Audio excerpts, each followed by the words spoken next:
sahabat Rally, kita kembali ketemu dalam podcast rutin Rally. Kali ini dalam rangka bulan kepedulian skleroderma, kita akan berbincang-bincang dengan salah seorang penyintas skleroderma yang juga sangat concern sekali mendampingi teman-teman penyintas skleroderma. Silahkan diperkenalkan. Ya, halo Kak Yuri. Halo, Saya selamat Yansi, usia 44 tahun, dengan systemic sclerosis atau skleroderma, jenisnya diffuse. Diffuse. Ya, Diffuse itu yang menyeluruh ya? Menyeluruh ya? menyeluruh. Jadi dari kulit, organ dalam juga udah kena. Tapi alhamdulillah sampai detik ini stabil. Stabil ya, ya semangat terus ya. Ya, walaupun fungsi paru udah tidak normal, tapi alhamdulillah bisa beraktivitas. Oke, alhamdulillah ya. Mbak, ini cerita dulu Mbak dari awal ketika pertama kali terdiagnosa. Pastinya kan belum seperti ini ya. Maksudnya pertama-tama bagaimana sih itu gejalanya? Gejalanya di awal itu 2007 itu saya terdeteksi gejala klinis cuma berubah kulit menghitam aja Kak. Jadi belum ada pengecilan mulut, hidung belum mengecil, terus belum pengerasan kulit. Kan skleroderma itu mengeras ya, ciri khasnya. Jadi susah dicubit kulitnya. Jadi cuma punggung tangan aja yang hyperpigmentasi, dia menghitam, sama ada lebam-lebam. Saya kira cuma karena kecapean, jadi tidak bahwa itu salah satu gejala awal dari skleroderma ya. Salah satu gejala awal skleroderma dan autoimun. Nah, di 2012 setelah melahirkan baru saya beranikan diri untuk ngecek check up ke dokter. Saran dari dokter waktu saya melahirkan, dari dokter anestesi. Dari anestesi. Ya, awalnya dari situ. Jadi saya terdiagnosanya itu di 2012 dengan internis, tapi awal ketemunya itu sama dokter anestesi pas saya sesar Kak. Itu kecurigaannya apa tuh? Maksudnya kecurigaannya pas saya mau suntik epidural, itu susah disuntiknya, beberapa kali tuh susah, pembuluh penanya susah, udah mengeras. Iya, dokter nanya ke saya, Ibu ini ya suntik botok. Iya, saya kan nggak paham suntik botok. Untuk apa suntik botok, dok? Itu di meja operasi Kak. Stres duluan itu saya. Ada apa saya kok suntik botok tuh apa? Ini soalnya kulitnya mengeras, susah untuk disuntik. Gitu. Dokter anestesi. Nanti ini ya saya sarankan setelah sesar, konsultasi ke penyakit dalam. Oh iya, baik dok.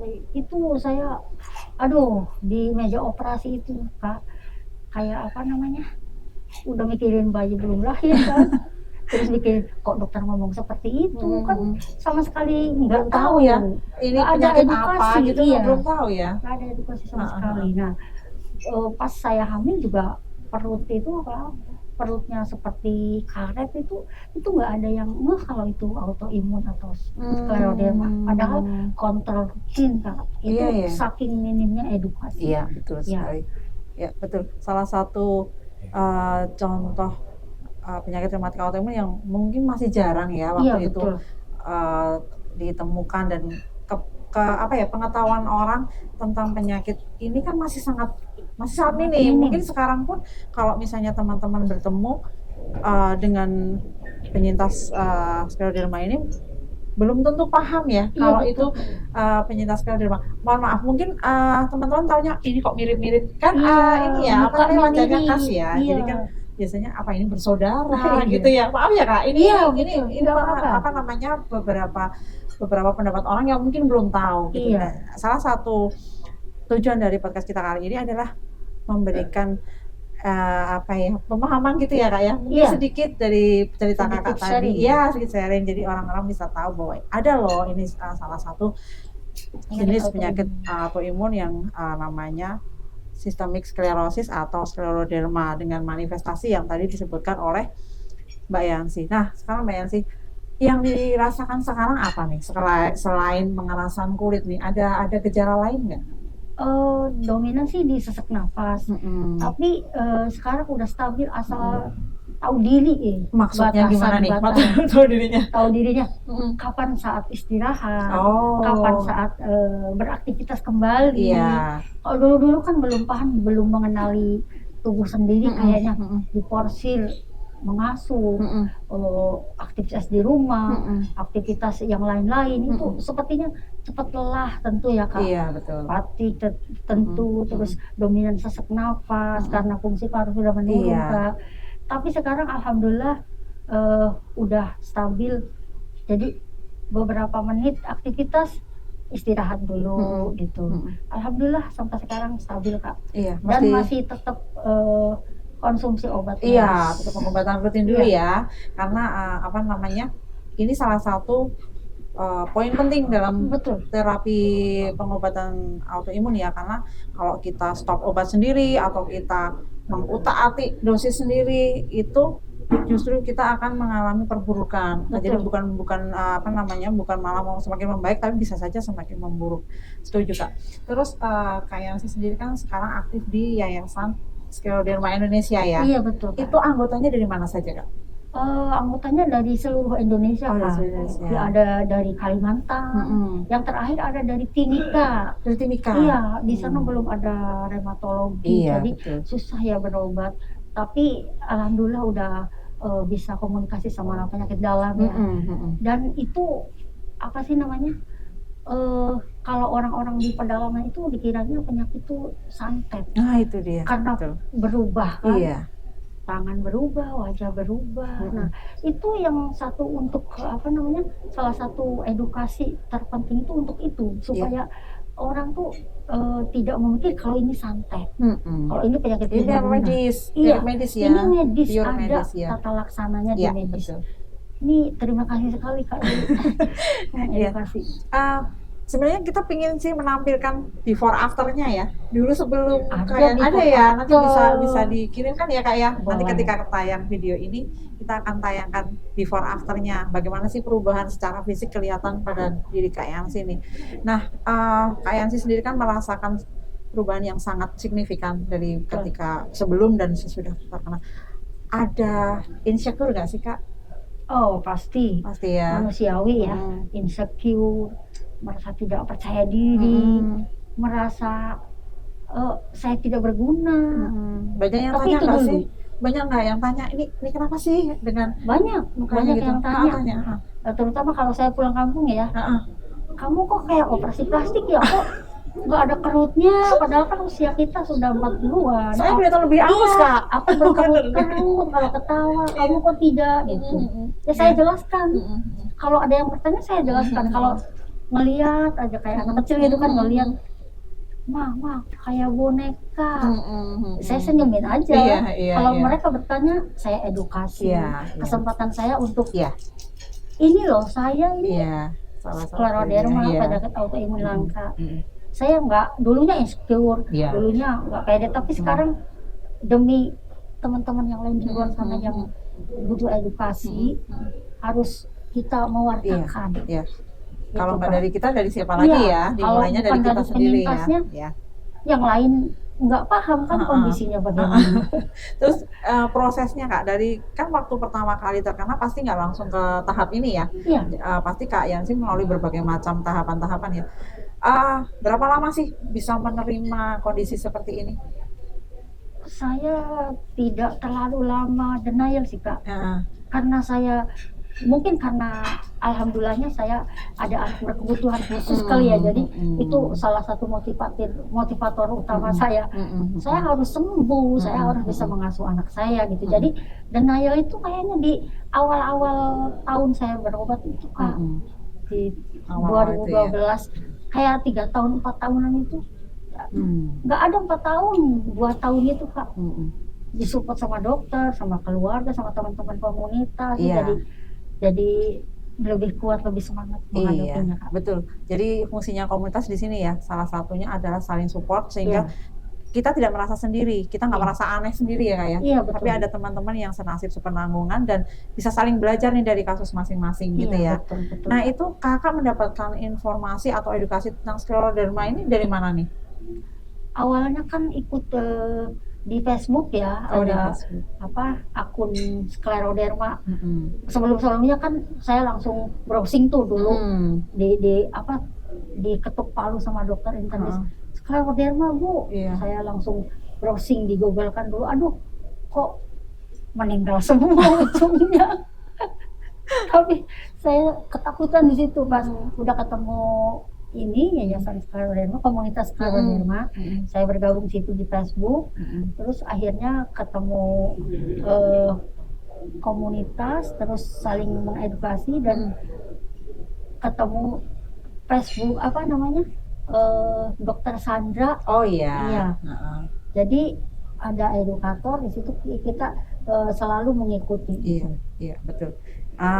Kadang-kadang gini Kak, di dalam suatu komunitas itu, terutama nih yang penyintas baru ya, ketika bergabung kemudian mendengar kabar bahwa salah seorang anggotanya berpulang, itu mereka kan down. Mereka ya ada ketakutan gitu ya. Betul. Nah pernah nggak Kak Yansi merasakan seperti itu? Eh, pernah, Pernah ya.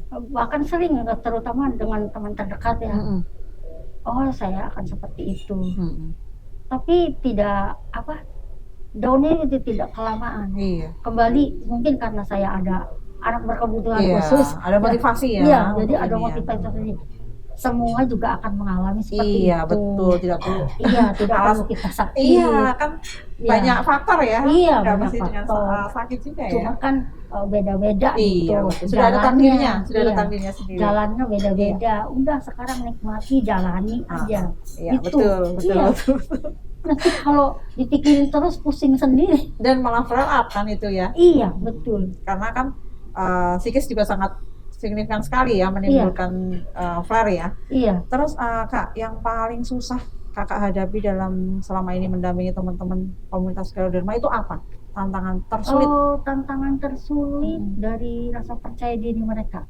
Oh, gitu. Sama sekali hilang. Karena perubahan yang signifikan, kebanyakan itu di kesehatan mentalnya, Kak. Iya, betul. Dengan perubahan fisik yang signifikan, kadang-kadang, bukan kadang-kadang, hampir 50% ditinggal pasangan, Iya, betul. bermasalah dengan pasangan. Iya. Itu yang agak Agak berat susah ya untuk Iya, kita iya. mengedukasinya. Iya, karena kita Jangan hanya banyak. bisa memberikan semangat, memberikan support, tapi kembali lagi ke keputusan Betul. yang penyintasnya sendiri. Betul. Dia mau bangkit apa tidak gitu kan Iya. ya. Kita hanya bisa memberikan support, betul sekali. Iya. Dan ini Kak, kalau untuk yayasan skleroderma ini, untuk obat-obatnya selama ini aman atau bagaimana? Terjamin BPJS kan ya? Terjamin BPJS, alhamdulillah. Terjamin imun, ya.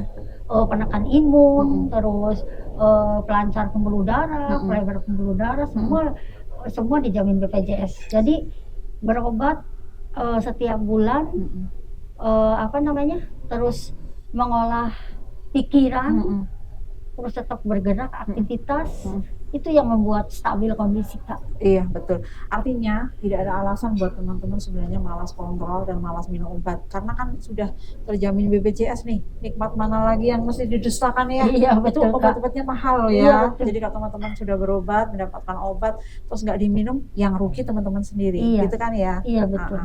Terus Kak, ini anggota yayasan skleroderma ini usianya yang paling muda berapa, yang paling tua berapa, bisa disebutkan nggak? Yang paling tua ada di atas 60-an. 60 tahun ya? Ya, yang paling muda kemarin yang dari Timikas ada yang 13. 13. Ya, 13 usia tahun remaja ya? cowok. Cowok? Iya. Ini sangat jarang loh teman-teman. Iya. Masih di Skleroderma. alergi imunologi. Oh iya, Iya. penyintas skleroderma pada cowok itu masih jarang ya. Tapi memang ada. Kemarin Memang kita ada Iya, beberapa. kemarin kita sempat podcast dengan Dokter Dewi dari Bandung itu. Memang benar ada. Saya kan bertanya nih karena setiap kali yang saya temui itu kan kebetulan penyintasnya perempuan ya. Iya. Ada nggak sih sebenarnya? Ternyata ada. Ada. Iya, ada ya. Ada. Di kita di YSI ada beberapa yang cowok bapak-bapak. Ada ya? Ada. Ada yang masih bujangan, ada. Terakhir ini yang masuk usia 13 tahun. Usia Masih 13 tahun ya. SMP ya. Iya, SMP. Kecil. Ini kan masing-masing punya ciri khas sendiri-sendiri ya Kak, nggak sama antara satu penyintas skleroderma dengan penyintas skleroderma yang lain. Betul. yang paling berat sekarang yang dirasakan Kak Yangsi apa nih? Dari kondisi saya. Manifestnya. Yang berat di saya sekarang ya dari ini fibrosis parunya. Oh, dari fibrosis Iya. parunya. Yang mudah lelah, terusan kadang sesak napas. Terutama kalau kena asap rokok itu ya Kak? Aduh, kalau kena asap rokok Sudah nggak bisa, benar-benar nggak bisa ya? kayak apa ya, pusing, kayak mau pingsan gitu, terus Iya. sesak. Iya. Tapi alhamdulillah dengan obat terkendali Kak. Terkendali ya.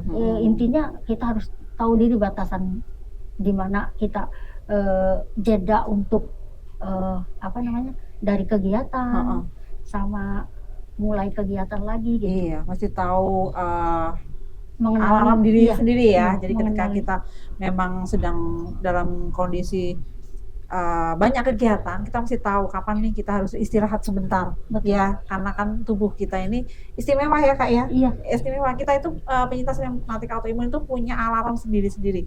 Ketika sudah mencapai batas maksimal kekuatan tuh biasanya tuing alarmnya bunyi. Iya. Nah, mau nggak mau kita harus berhenti dulu, kita harus istirahat dulu, recharge tenaga dulu ya. Betul. Setelah itu baru mulai jalan lagi. Oke. Ada pesan nggak Kak untuk teman-teman penyintas scleroderma yang lain?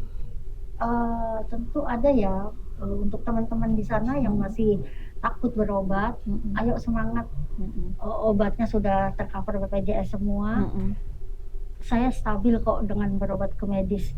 Penyakit kita itu ada pengobatannya di medis. Penyakit kita bukan penyakit guna-guna ataupun penyakit santet kiriman dari mana, bukan.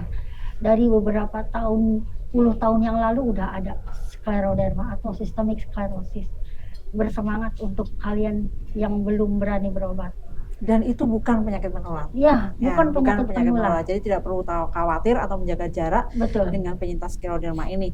Dan benar kata Kak Yangsi tadi, pengobatan yang tepat, rutin, sesuai dengan aturan yang diberikan dokter, itu salah satu kunci keberhasilan terapi. Betul. Dan harus diimbangi juga dengan kemampuan penyintasnya mengenali triggernya masing-masing ya. Betul. Karena beda-beda nih ya Kak ya, triggernya beda-beda. Tapi yang secara umum memang psikis itu sangat-sangat signifikan sekali. Jadi teman-teman terus semangat, karena itu adalah salah satu senjata kita untuk bisa tetap survive dengan kondisi seperti ini.